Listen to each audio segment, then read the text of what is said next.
before we jump into your journey, how would you describe survival mode? Well, survival mode for me was second nature. So a large majority of my life was spent in survival mode. I'm just now in my 40s. I'm 43 now. And the last 2 years I've been in therapy. So I'm learning how to not function in survival mode. So what the others may have appeared to be as successful accolades or accomplishments, to me that was survival mode. To me that was doing what was necessary for me to survive. So to me, what looks like survival mode to me other people may not look the same, and I think that's something that needs to be clear. Survival mode looks different for everybody, and for me, it was just making sure that I never ended up in a impoverished situation similar to that of which I grew up in. Hmm. And I agree. Survival mode does look differently to everyone, but it often has similar like foundation, right? And so that's one of the reasons why I start the episode with that question, because I just want to explore what it looked like for you. Welcome to Survival Mode Disrupted, the podcast for those who are done performing, done people pleasing, and done living life on autopilot. I'm your host, Leticia, the Survival Mode Disruptor, and this is where we create disruptive, unapologetic transformations for those who are ready to exit survival mode and reclaim their power. Every episode is your permission slip to burn the rule book, break the cycle, and finally build a life that feels like yours. So let's disrupt everything that's holding you back and start living life on your own terms. This is your trigger warning. This podcast is raw. It is real and it doesn't sugarcoat what it means to survive trauma, abuse, mental health battles, or even the aftermath of living in survival mode for too damn long. What you hear on Survival Mode Disrupted includes unfiltered stories, graphic details, and a vulnerable truth that may trigger some of the audience. Please prioritize your emotional safety. If something feels too heavy, pause, breathe, come back when you're ready, or not at all. Your healing is yours to honor. These episodes are based on lived experience, not therapy sessions or clinical advice. Listening does not replace mental health treatment or constitute a coach client relationship. If you're in crisis, please seek immediate help from a licensed professional or contact your local emergency services. This space is built with care, but it's also built for truth and built for disruption. Take what you need, leave the rest, and most of all, trust yourself. If this podcast speaks to your soul, you don't have to do this work alone. Feel free to join our free Facebook community for high achieving women ready to break cycles and heal out loud. Join us at Disrupting Survival Mode on Facebook, or grab the book that started this movement, Exiting Survival Mode, a raw step by step guide to help you identify, release, and rebuild from the survival patterns that have been keeping you stuck. Hello, hello, hello, and welcome back to another episode of Survival Mode Disrupted. I am your host, Leticia, the Survival Mode Disruptor, and today we have Kristell with us. So, Kristell, why don't you introduce yourself? I am a jack of many trades. I am a mother. I am an activist. I am an entertainer. I am an author. But above all, I am a survivor. And I know that I was chosen to walk in purpose. And my name is Kristell. Yes, sis, yes. I'm really excited to have this conversation with you today. Now, to the juicy bit. Tell us your story to and through survival mode. my, I think one of the most resilient stories I could say about myself was I started my company while I was a fugitive on the run. very young, I became a street pharmaceutical representative. That was a lifestyle that I feel like I had to choose in order for me to sustain myself. And that continued throughout most of my adulthood. And back in 2011 is when I became wanted as a fugitive facing a life sentence. So that was something that I just couldn't accept because I knew I was not guilty of what I was accused of. And moreover, I had promised my children the last time that I was in prison that they would never see me in that situation again. And I wanted to keep that promise to them. So I did whatever was necessary to make sure that whenever I got back in front of any judge's face, that they saw what powerful things I was doing within the community, the change in me, the resilience, and saw a different version of me than what was displayed on those charges and those criminal allegations. So what were the charges? I like to call it an aggressive refund. I was actually wanted in 3 counties. So I was wanted in one for fleeing and eluding law enforcement, in one county for strong arm robbery with an assault and deadly weapon, and another county for um, failure to obey an injunction, a civil injunction. Okay. And how long were you on the run? I was on the run for 10 years in total. Okay. 10 years. 10 years. Just about hit my 11-year mark when the U.S. Marshal came and accosted me. And what was that journey like once you were accosted? I think it was a revelation for me more than anything, because in that moment, I had spent a lot of time in and out. You know what I'm saying? It's not something that I'm proud of, but I had been arrested multiple times.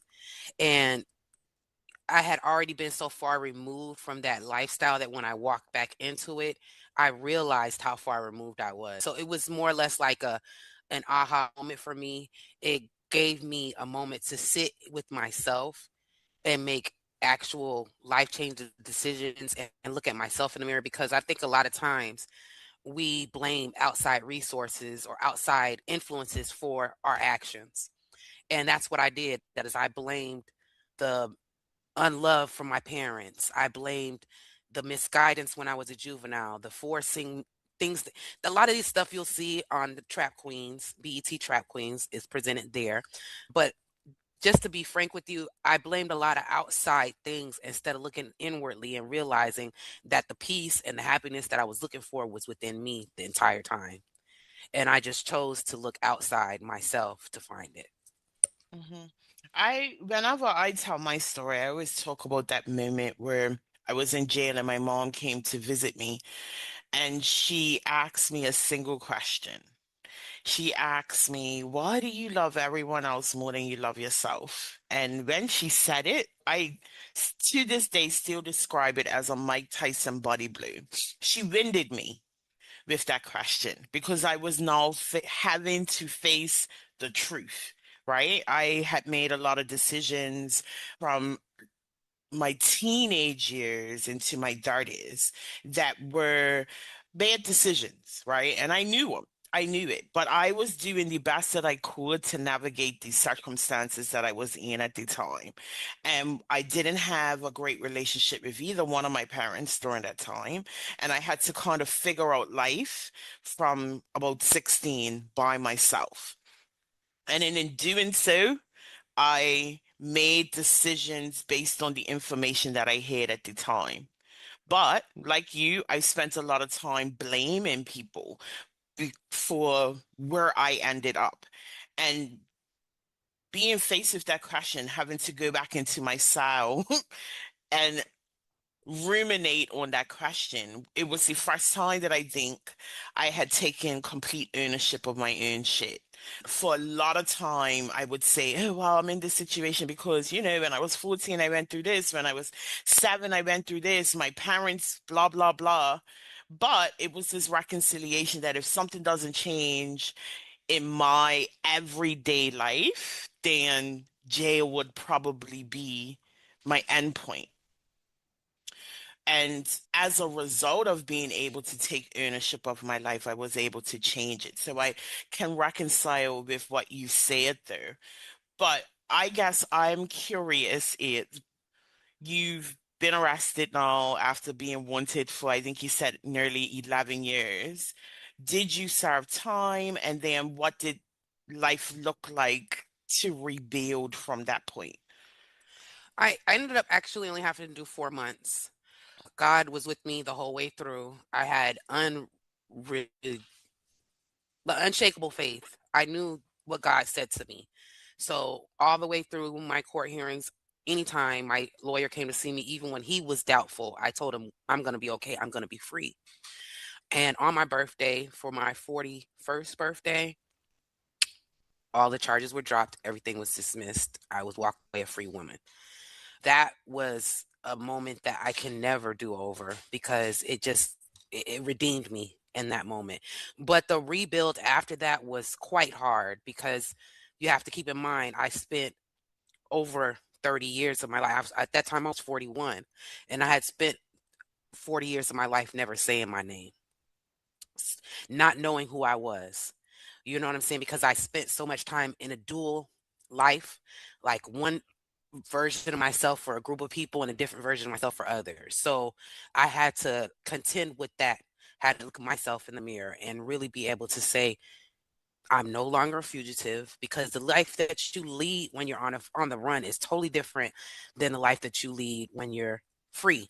And as an adult, since I was 18, I'd always been either a fugitive or on probation. And all throughout that time, I was a street pharmacist. So using my first name was something that was very null and limited. So me being able to just approach the world was still a scary thing when I first received the exoneration for everything. And then right after that, I was diagnosed with a chronic illness. I have IIH, which is a brain condition. March 30th of 2023, I woke up blind. No, 24, I woke up blind. So that has been a real huge issue because I was literally just a couple of 14 months outside of being free, and body just shut down. So I've been in and out of the hospital. I had to have a brain surgery in July, just this past July, to have a shunt placed. And I realized through therapy, I learned that your body will, when you're running in high octane survival mode, that your body will keep itself moving so that you can function. But the moment that my body knew that I was safe and knew that I was free, my body gave itself permission to allow everything to come to the surface. And that's when the diagnosis came forward. And it just really, it revealed so much to me. It revealed who was really my friend, who's been around me just for the clout, or who's been around me because they actually care. I lost a lot of clients. I lost a lot of friends. I lost a lot of people I thought was family, um over this. But I'm just so grateful that it happened because it gave me opportunity to open my eyes, because I know that if I still been walking in the pace that I was walking in, I wouldn't have sat still long enough to pay attention to what was going on, to even see things play out the way that they did. And I'm just grateful because now God has opened so many other doors for me. He gave me a huger purpose for a better walk. Now I'm partnering with a nonprofit agency. Everything's launching this year, working expeditiously. We're going to be housing reentry and helping transitioning individuals such as myself, or veterans, people who are stuck in between the gaps.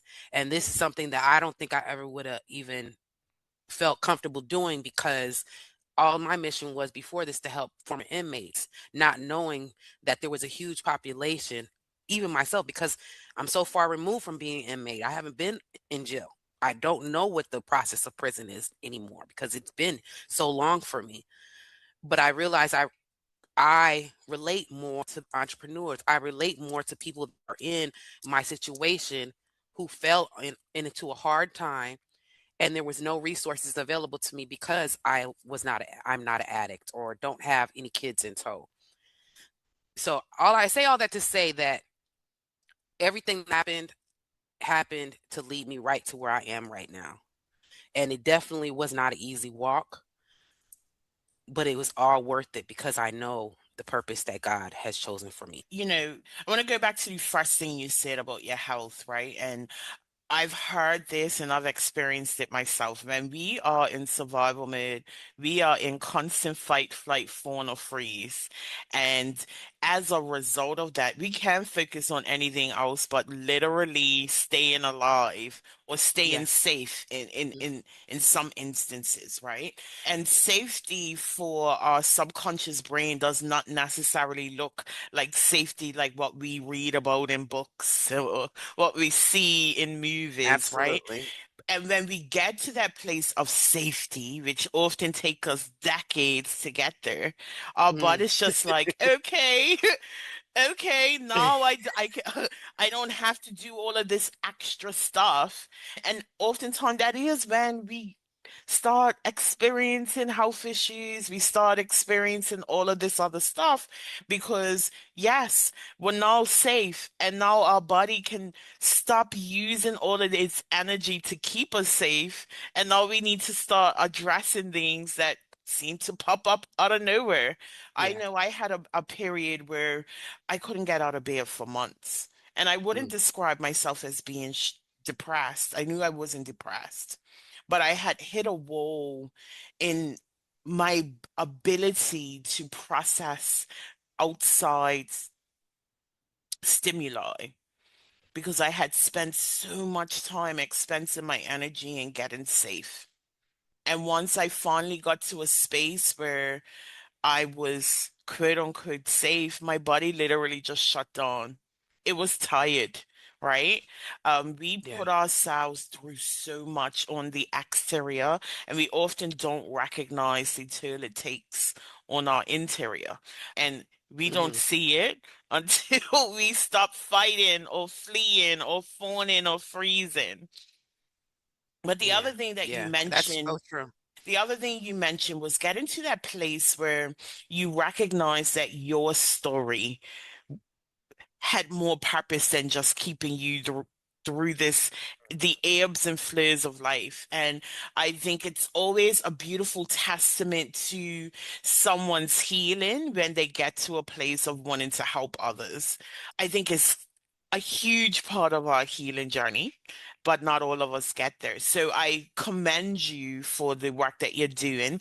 And I think it's beautiful that you've been able to turn the page in a way that celebrates the things that you've survived and also celebrates the fact that healing is possible.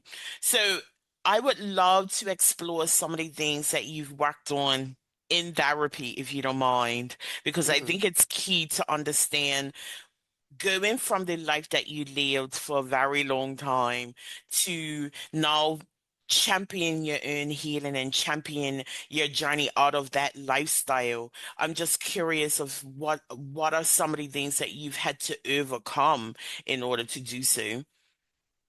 I think one of my biggest things to overcome was learning how to express emotions verbally.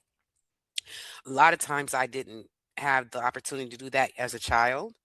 And then when I came into adulthood, where I thought I was going to be able to express my emotions, I was not able to do so because I was in a male dominated field where weakness was considered an emotion. Emotion was considered a weakness. So I had to always keep a stoic attitude. I had to always keep a very um, aggressive or abrasive tone.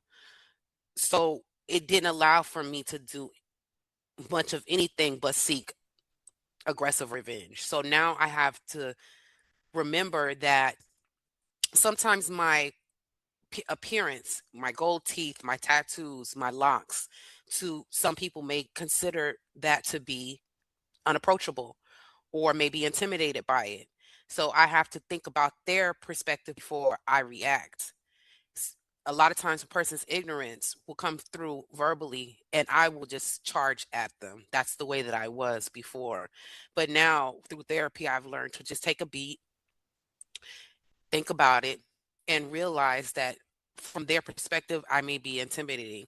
But when I respond with such a calm, cool, even temper, with a soft tone, I get a lot more done than I would get done when I was being aggressive or matching their energy or even their thought of giving them an opportunity to perpetuate that narrative.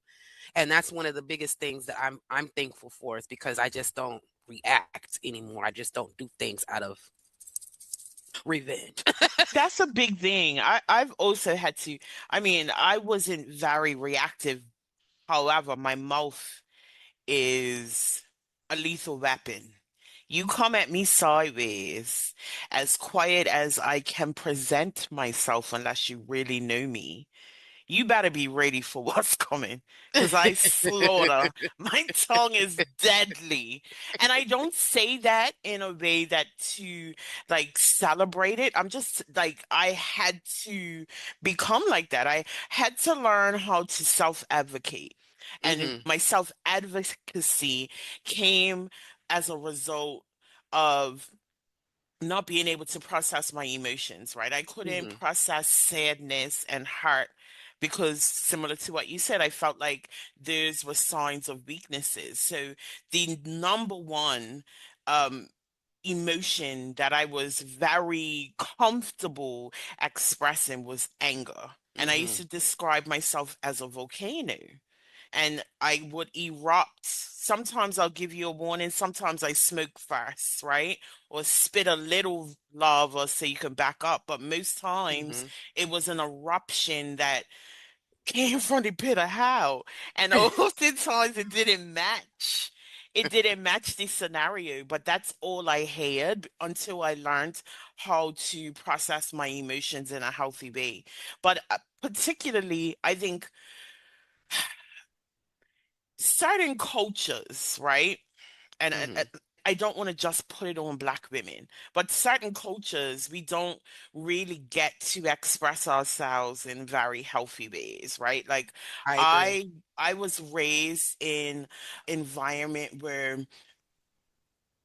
I learned from very early on that you don't express weakness. You don't let your weak slip, quote unquote, Mhm. right? Yeah. You don't let people see that you may be upset because people will take advantage of you. Yeah. So a lot of my human experience was Mhm. packed away because of the conditioning that I had from a very young age. Like I have I was raised with mostly women, right? My Mhm. mom is one of five, I mean, one of seven, and there were five very strong women involved, including my granny. And on the outside, most people thought, wow, these women were just like stellar. But what I learned from that was you, I can't be truthful about how I feel.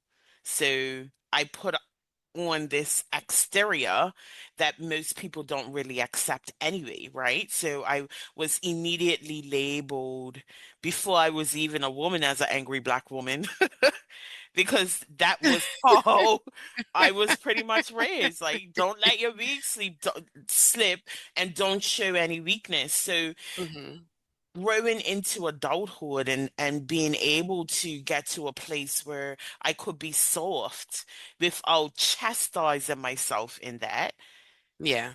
was a journey. Yeah, absolutely. I agree. I agree. And I Mhm. think it's still something every day. I still have to sometimes tell myself, calm down. Don't do that. Just relax. And what's crazy is I took my very first vacation in my entire life as an adult, Mhm. right before the end of the year. My godmother took me on vacation. And I from that vacation, I just learned the need for the downtime, the need for you to be able to show that softer side. You have to do that. You have to let your body relax.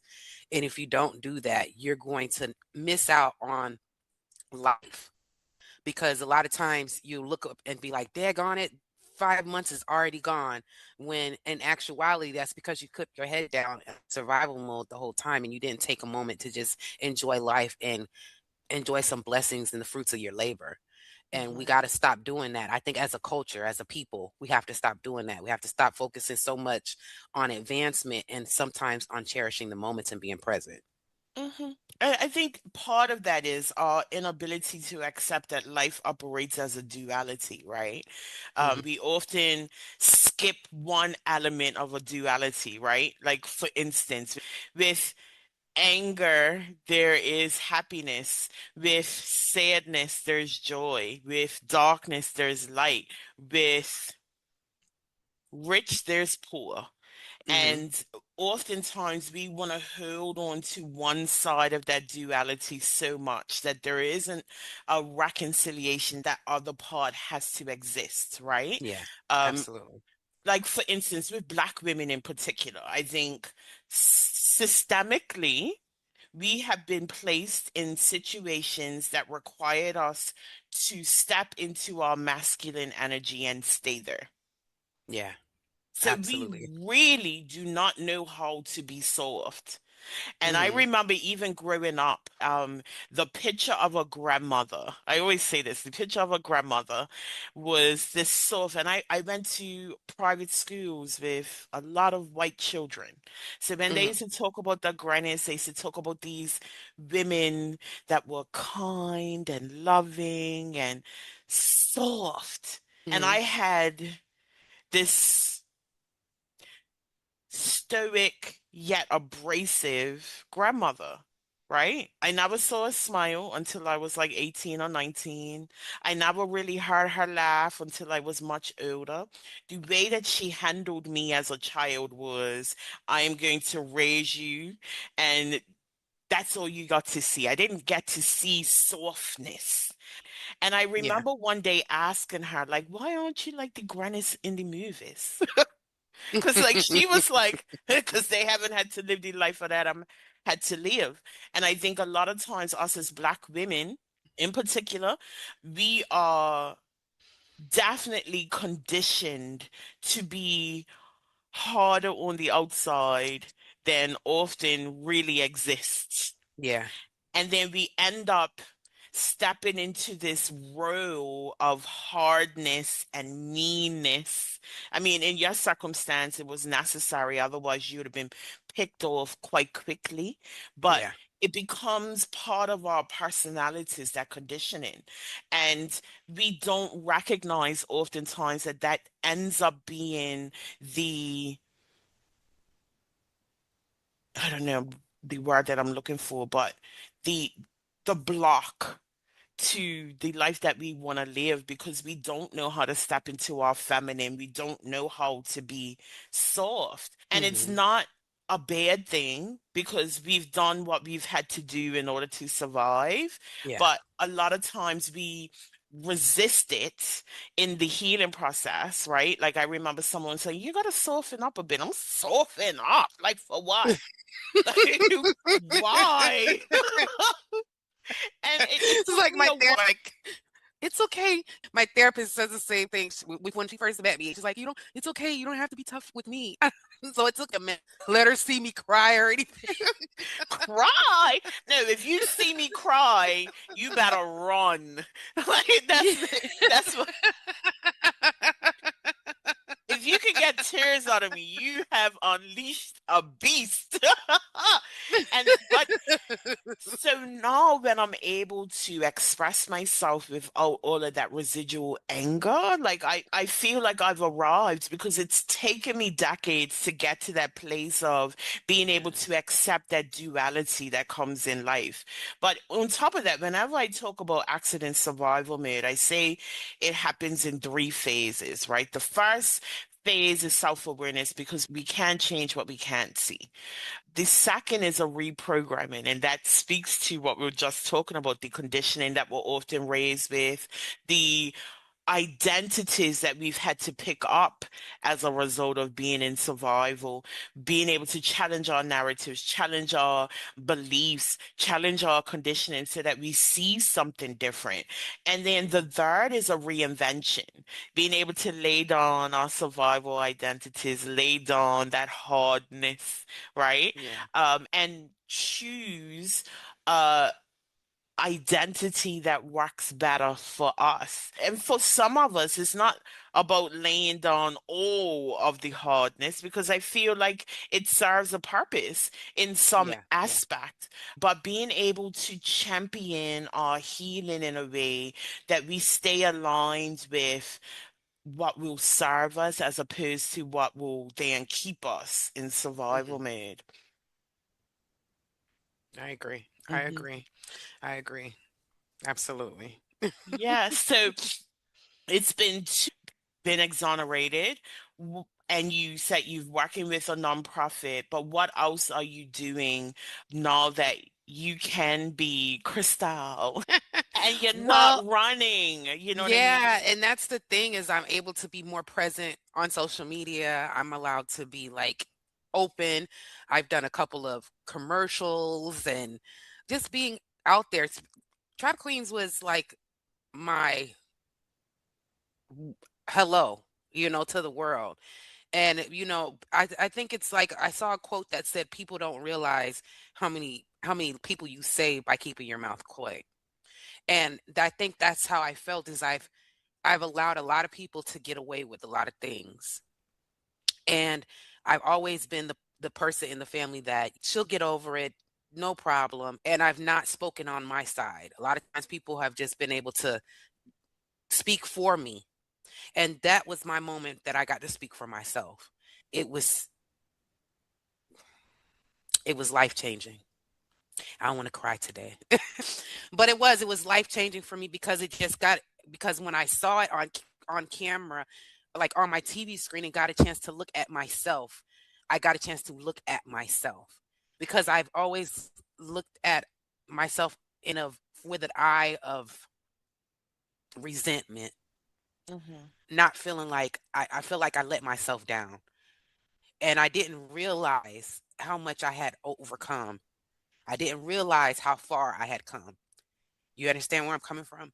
And Hmm. when you actually sit and listen to it play back, that's when it was to me. It was clear. It was like, okay, how many times was I saved? It wasn't for no reason. There was a Hmm. purpose. There was a reason that I kept getting saved. There was a reason why, in moments because people can't say that it being a fugitive for over 10 years is not easy. I got pulled over. Police have knocked on my door. There's been many occasions that I could have easily went down the hard road, and God didn't let it happen. So that just let me know that he has such a huge purpose and such a huge calling over my life, that my goal now is just to make sure that I say it from the rooftops, because I want people to know that there is a other side after this, that you can rewrite your story. You don't have to live in your past. You don't have to live. It's okay to be hurt. It's okay to be angry about it. It's okay to go through all of those things, but it's not okay to sit there.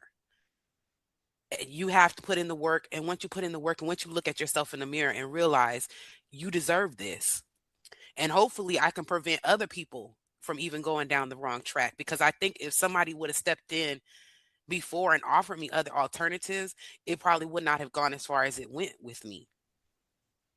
And if somebody would have shown me, somebody would have cared when I was coming up, the trajectory of my life would have totally changed. So I just want to make sure I can save as many people as I can, because that life is not the right life to go, Hmm. especially in today's economy and today's the way that things are now is totally different. There's no loyalty, there is no structure. There is it's too many opportunities for a person to give their whole entire freedom away for 15 seconds. It Hmm. only takes 15 seconds to make a decision that could change your life forever. And I just hope people take the moment and look at my story and say, you know what? If she did it, I can too, because I am not built with anything different than anybody else. The only thing difference in me is I had unwavering faith. People call me delusional all the time because I am. I'm delusional about what I know God has for me. I'm laughing because let me tell you, I call myself the Lulu all the time. I remember openly expressing to somebody what I saw for myself. And Hmm. the girl said, "You are delusional with a capital D." I said, "Girl, you get it. Yes, I am." But let me tell you, mark this day. because I'm telling you, you will remember it when I reach that goal. You will remember this conversation because I have so much faith in who I lay my trust in, and that is God, right? Like I didn't journey through the fire to Mhm. be mediocre. Hello. I didn't say, I'm not saying that to be nasty. I didn't go through what I went through to just be ordinary, right? Yeah, and that's why, I stopped posting because I used to before when I started posting, I would say, "Well, I don't want to offend anybody. I don't want anybody to get upset when I say this, but screw it."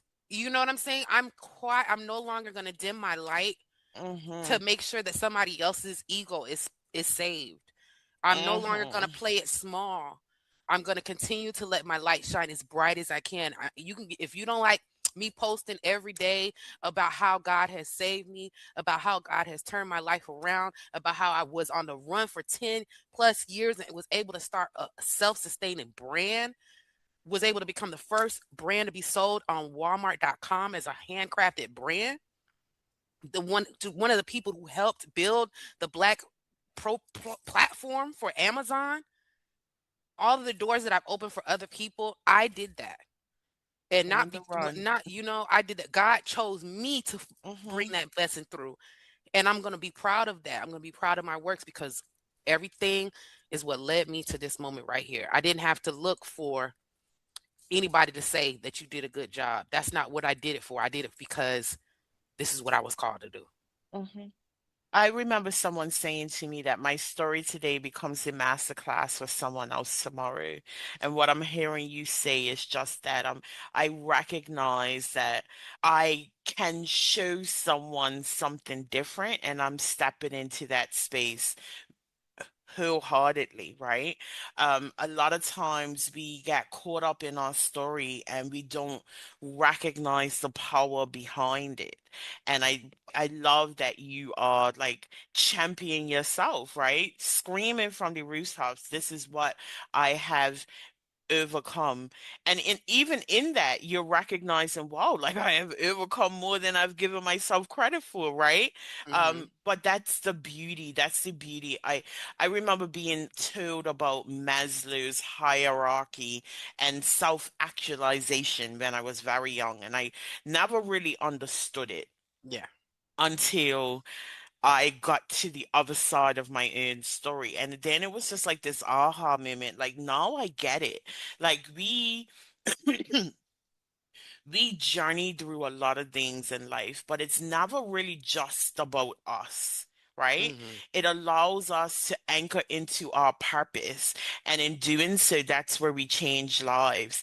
Like, I don't believe that any of us are here without the purpose to make an impact in some way or another. But a lot Amen. of us miss that because we get boggled down with our journey. We get boggled down with our story and our circumstances, not realizing that the true test is navigating what's been handed to us so that we can help others. And Hmm. I Hmm. truly believe that. Even if it's just one person. I used to have another podcast, and the way that I used to close the podcast was walk as if every step you take is about to create an avalanche because you're here to change the Amen. world. And I believe that for everyone, some of us have a very rough journey, but on the other side of that is so much beauty.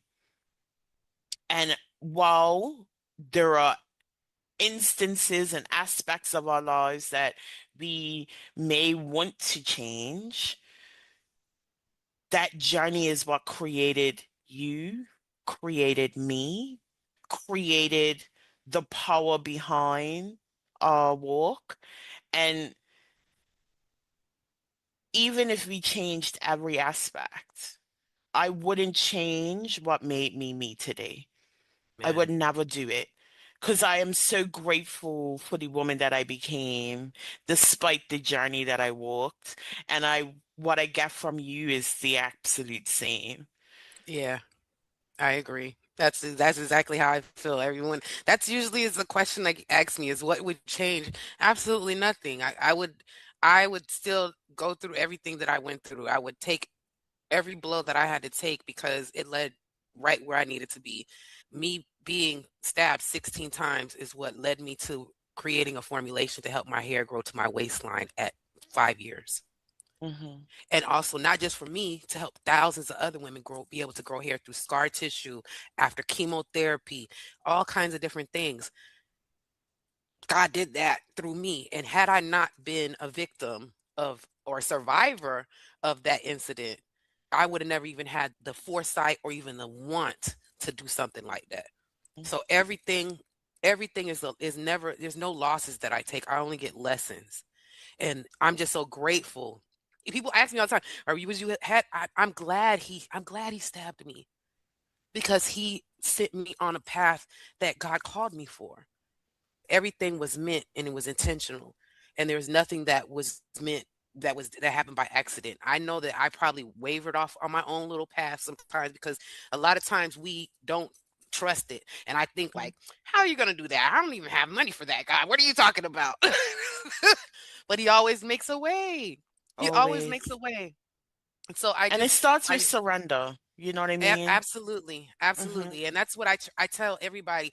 That's what, and people will try to tell me about it. And because when I was, especially when I was going through my illness and I was really almost on the edge of depression because I just didn't understand. I didn't understand. I was like, God, why? Make me free for me to be locked into this prison of pain, of unhealth, of discord, of my biggest fear before anything was to be stuck in a hospital. And that's what I was. I was stuck in a hospital. So I had to experience all those things, but all of those, me experiencing all those things made it easier for me to be able to sit down and talk to a person to say that I'm broke and I don't know what else I'm going to do because I didn't understand that before because of the Lulu mind that I had.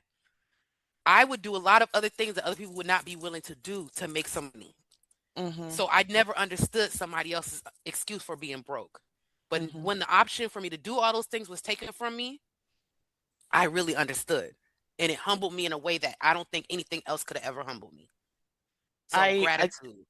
listen, gratitude. I feel like God uses our biggest fear as an opportunity to allow us to journey back to ourselves. Because I went through something similar. One of my biggest fears was being homeless. And end up being homeless for 2.5 years, but I used that to travel. I ended up slow traveling through Europe with my family, right? And that journey awakened something in me that I never anticipated, but I'm forever grateful for that. And I always say that was a journey back to me in ways that I couldn't imagine because I was able to face my fears and recognize that I could overcome anything after that. Yeah. Yeah. A lot of people won't understand, but a lot of people will, right? Yeah. Yeah. And it's there's just so much beauty in being able to extrapolate the lessons for what they are rather than anchoring into it in a negative way, right? A lot of times we don't recognize that the things that we journey through are shaping us, forming us, and shaping us, right? Because we think that life is happening to us, but life is really happening for us if we can anchor into the lessons and actually learn them, right? I like saying, if at first you don't learn, life will teach you over and over again Over and until you over. get it. And that's the truth because he'll keep going through the same cycle till you figure, you know what? To let me pay attention this Yeah, time let me round, figure out right? what he's trying to tell me because I don't want to do this again. Never again. Well, Kristell, I have thoroughly enjoyed this conversation. Tell us a bit more about how we can connect with you online. You can find me anywhere under kgoody.collection on Instagram and on Facebook, kgoody designs on TikTok, on my website, kgoodycollection.com. That's double K. I also dropped the price on all of my products. We ship internationally. So anybody who wants to go on there, I also have copies of my ebooks. Those are not refabricated. Everything has been written by me personally. that'll walk you through everything. I have the Make It Plain workbook, as well as the Blueprint to Retail, that'll walk, each one will walk you out of imposter syndrome straight into your purpose. So whichever way you need to have it handled, it could be handled. But Okay. I am just so grateful for you allowing me into your space, Queen. I thank you for seeing me, and I appreciate you. So much gratitude. You're out here doing the Lord's work, and you keep up doing what you're doing. Thank you, sis. I appreciate it. And I'm so grateful that we were able to connect. So before we wrap it all up, one key takeaway for the audience to action. One key takeaway that I can always say is, on the other side, you can finally breathe. Mm. And it's just that simple. On the other side, you can finally breathe. Kristell, thank you so much for your time on Survival Made Disrupted. Audience, thank you for catching another episode. And I just want to remind you, you were not built to break, but you damn sure were not built to just survive. Disrupt the cycle, reclaim your life, and thrive on your own terms. And I will see you next week. Once again, thank you for joining another episode of Survival Mode Disrupted, hosted by the Survival Mode Disruptor, Leticia. You didn't land here by accident. This conversation, it probably cracked something open on purpose. Because survival mode isn't just a phase, it's a pattern, an identity, a prison masked as strength. But here's the truth. You're not broken, you're just unfinished. So if something stirred in you today, don't ignore it, don't numb it, move with it. And I want to once again invite you to join Disrupting Survival Mode, the Facebook community where healing is loud and messy and real. I also want to invite you to buy my book, The Survival Mode Action Plan, because your breakthrough deserves a blueprint. And if you felt seen today, be sure to share this episode with someone who needs to hear it. Like, subscribe, and drop a review.